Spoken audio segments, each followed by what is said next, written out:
Eee, Baik, hari ini, kita akan membahas tentang beberapa topik ya, mulai dari injury prevention, kemudian, safety and security, dan juga nanti ada sesi tentang, venous thromboembolism dan juga terakhir tentang, respiratory disease and treatment. Jadi saya bagi menjadi 3 sesi, eee, yang pertama injury prevention, safety and security, kemudian nanti kita pause sebentar, kemudian kita record lagi yang sesi-sesi berikutnya.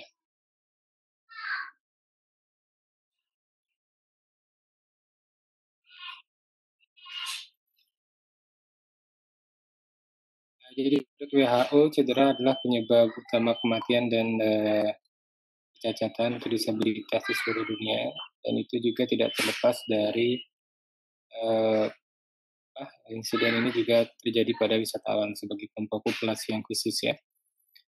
Data statistiknya menunjukkan sekitar 18% sampai 24% kematian wisatawan di negara asing atau tempat tujuan disebabkan oleh cedera. Apa saja yang mempengaruhi? Di sini ada tentang lingkungan yang berisiko, tergantung dari destinasinya. Kemudian perbedaan bahasa dan komunikasi sehingga memudahkan terjadinya cedera atau kejadian yang tidak diinginkan. Kemudian keamanan produk dan standar-standar tertentu ya, seperti standar kendaraan, standar alat-alat transportasi yang lain, standar wahana dan lain sebagainya.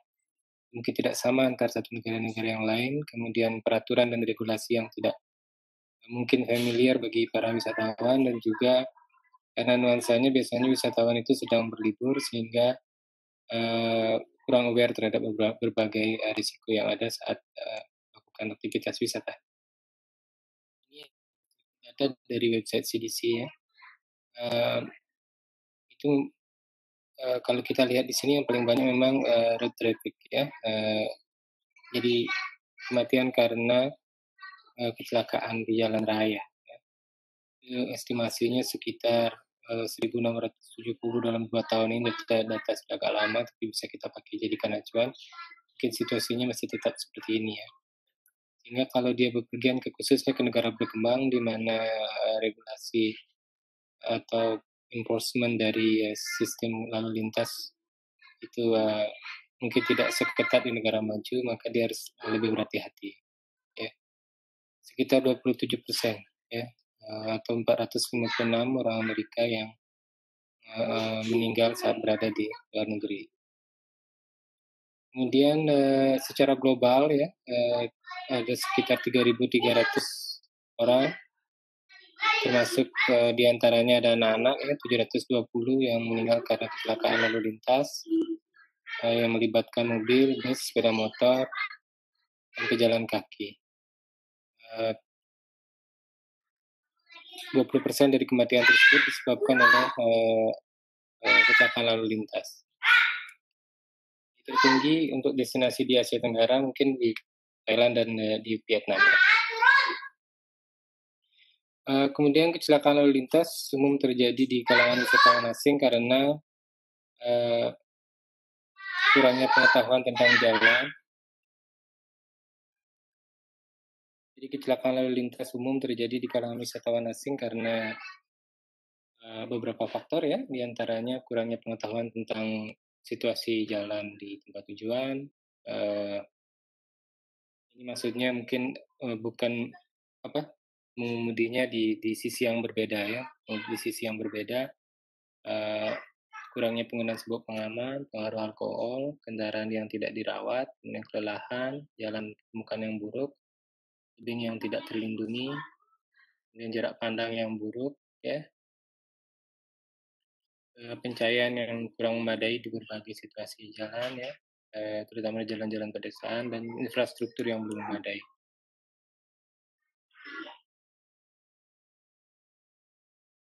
Beberapa strategi yang disarankan untuk mengurangi risiko cedera lalu lintas, misalnya penggunaan sabuk pengaman yang rutin ya, kemudian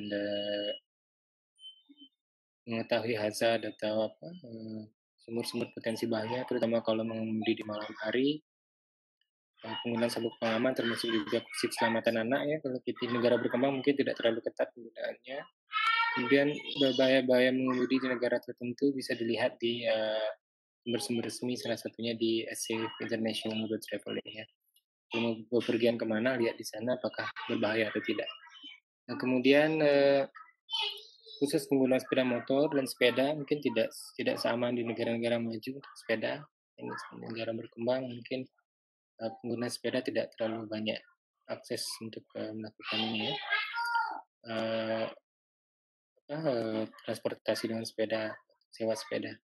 Di sepeda motor penggunaan helm menjadi vital ya, karena kematian terutama karena tidak menggunakan helm untuk berkembang. Kemudian alkohol, isu alkohol, mengemudi sambil minum minuman beralkohol, penggunaan telepon seluler saat mengemudi, kemudian kalau naik taksi, baik taksi resmi maupun online, itu biasanya penggunaan sabuk pengaman, keterampilan pengemudi dan sebagainya masih tidak standar. Dan kalau memilih bis atau alat transportasi umum, mungkin ada beberapa hal yang perlu diperhatikan untuk di daerah-daerah yang berisiko, terutama kalau dia busnya terlalu sesak, tidak standar, dan juga kalau melewati daerah-daerah pegunungan, terutama di malam hari. Jadi kecelakaan sering terjadi kalau akses jalan dan juga infrastruktur tidak memadai. Kemudian bahaya pejalan kaki juga saat lintas jalan, saat menyeberang ya, itu tidak sama. Mungkin peraturannya sama tetapi implementasinya sangat berbeda. Kalau di negara maju mungkin baru di ujung zebra cross kendaraan sudah pada berhenti, tapi di negara berkembang misalnya di Indonesia ini tidak terjadi seperti itu ya. Kadang-kadang harus menunggu sekian lama supaya bisa menyeberang jalan. Nah, itu bisa menjadi concern yang perlu diperhatikan untuk memberikan nasihat pada saat melakukan pre-travel counseling pada wisatawan. Perjalanan pesawat biasanya dari satu tempat ke tempat lain terkadang diganti dengan pesawat kecil atau pesawat yang tidak stabil pada cuaca buruk, mungkin bisa menjadi perhatian juga. Kemudian risiko tenggelam saat berada di daerah atau di pantai, misalnya di rekreasi air yang tidak yang arusnya besar, ombaknya besar, yang tidak ada perimeter atau perlindungan yang baik, itu menjadi concern untuk pre-travel counseling. Dan juga risiko kebakaran, terutama di akomodasi yang digunakan. Jadi disarankan untuk memilih tempat menginap di lantai 6 ya, tidak melebihi lantai 6.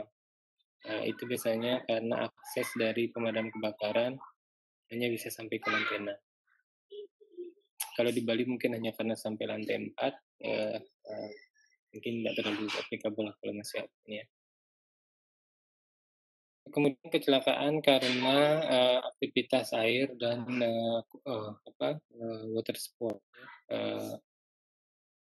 Sekitar 13% dari semua kematian warga negara Amerika Serikat di luar negeri disebabkan karena injuries di air ya, aktivitas air. Ini ada beberapa faktor yang dikatakan mempengaruhi. Yang pertama karena ketidaktahuan kondisi setempat ya, arus dan lain sebagainya. Bahkan diver profesional ataupun yang suka surfing ya, surfer, atlet surfing profesional, kalau tidak tahu arus yang di tempat lokal bisa berbahaya dan kecelakaan sering terjadi.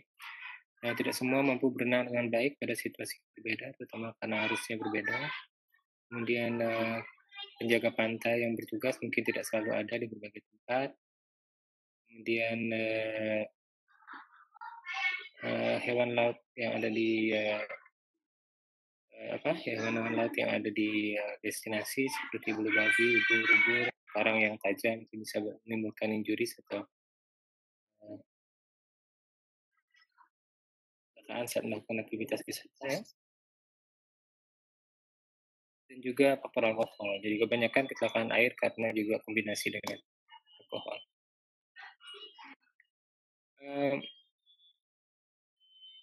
Faktor lain yang mempengaruhi kenapa banyaknya kecelakaan di laut ya, itu karena situasi yang berbeda, tidak terbiasa dengan alat-alat wahana yang digunakan, kurang berpengalaman untuk menggunakan alat tersebut, kemudian etika atau hal-hal yang mungkin tidak familiar di tempat tujuan, lingkungan yang baru, dan penggunaan jaket lampung ya atau safety vest.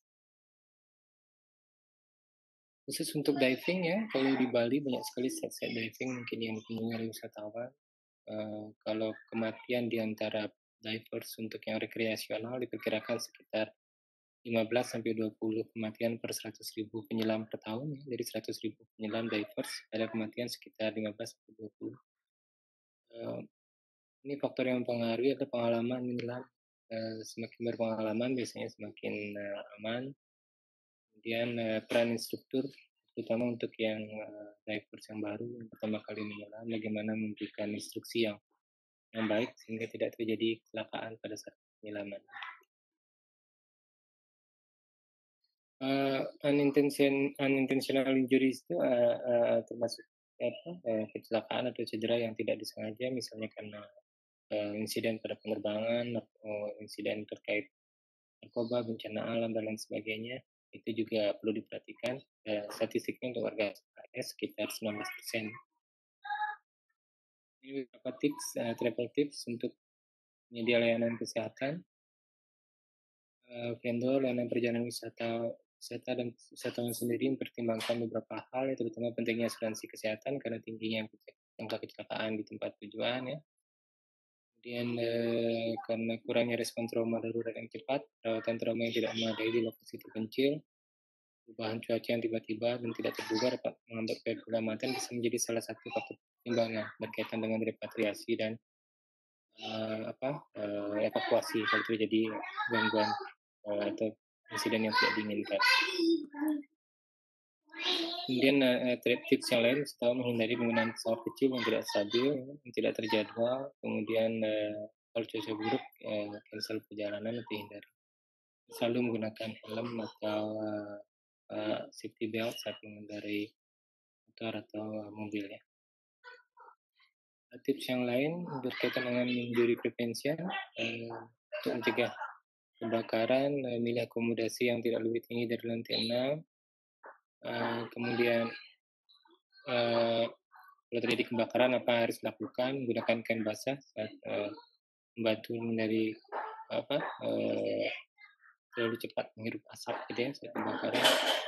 Kemudian alat pemanas atau ventilasi yang tidak tepat dapat menyebabkan keracunan dari karbon monoksida. Wisatawan dapat membawa alat detektor atau deteksi asap sendiri ya.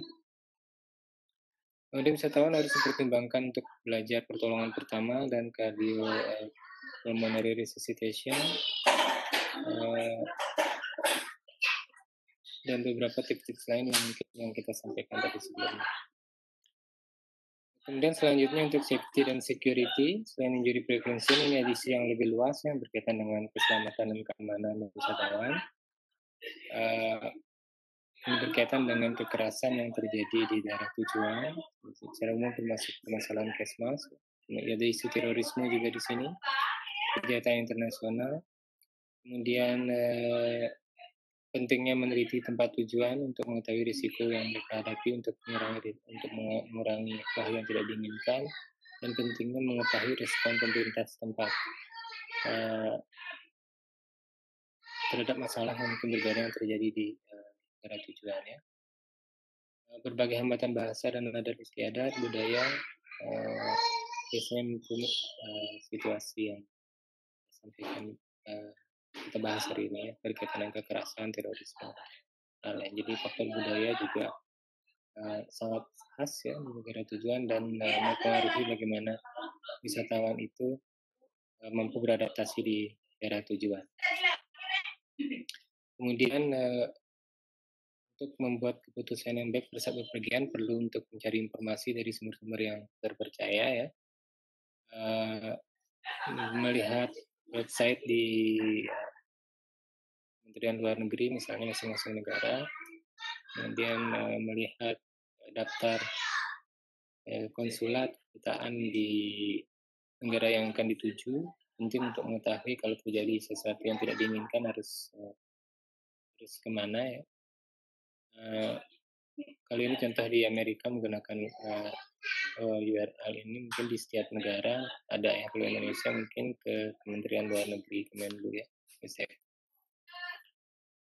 Kemudian kalau ada program yang namanya Smart Traveler Enrollment Program itu di enroll di sana, masuk ke situ ya. Kalau Amerika punya yang namanya STEP program. Kalau negara-negara maju lainnya juga rata-rata punya ya jenis ini.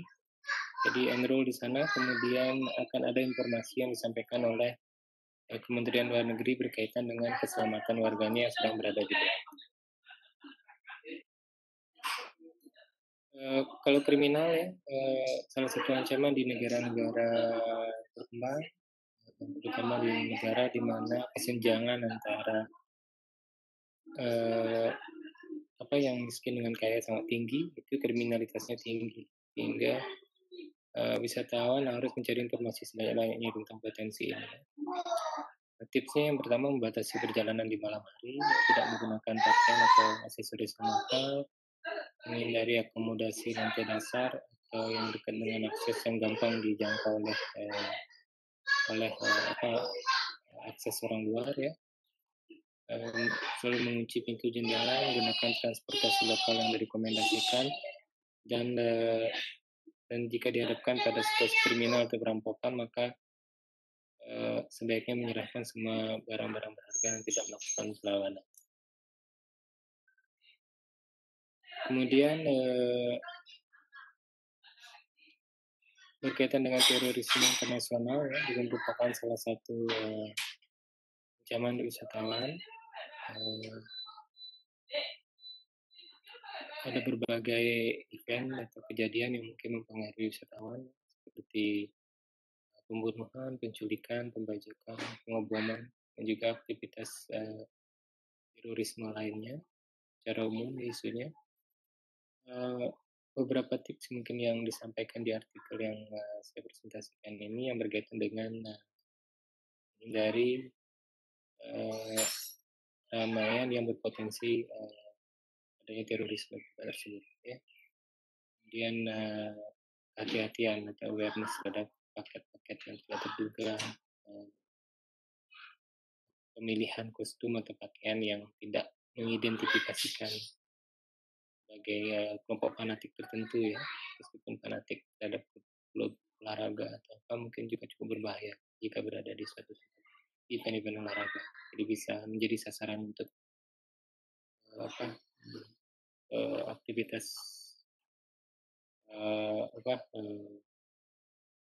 serangan yang di tempat-tempat umum ya, di keramaian. Mencoba berbaur untuk penduduk setempat, terutama wisatawan yang akan tinggal dalam jangka waktu yang agak panjang, untuk ekspatriat misalnya. Jadi berusaha untuk ikut hidup bagaimana situasi lokal, kehidupan lokal.